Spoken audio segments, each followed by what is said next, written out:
Hi sa inyo mga ka-taste buds, at ngayong araw to mag-iihaw ulit kami ng isda, at ang isda na iihawin namin, tulingan. So ito mga ka-taste buds, yung nabili naming isda.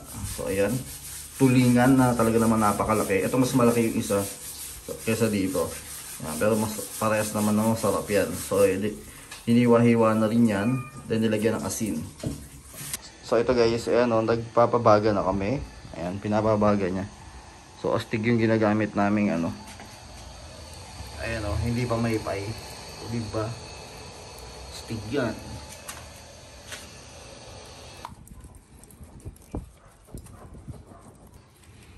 Ayan, talagay na namin yung isda. Laki o. Diba? Solid yan. O, ito pa isa. Yan. Kaya inasinan na rin namin yan para malasa. Tapos mamaya pag medyo malapit ang maluto yan, lalagyan natin yung kalamansi.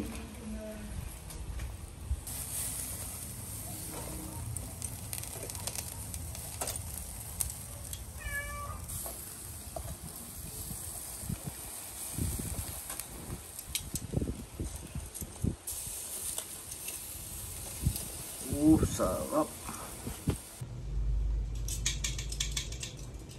Ito mga ka-taste buds, na ihaw na namin, no? Tulingan, napakaganda ng pagkakaihaw. At syempre nag-ihaw din pala ng 3 pirasong tuyo. Napakabango talaga itong tuyo kapag iniihaw. Ayun, tingnan yung kulay, ganda. O, diba? Kaya kung nagustuhan nyo itong iniihaw namin, subukan nyo din.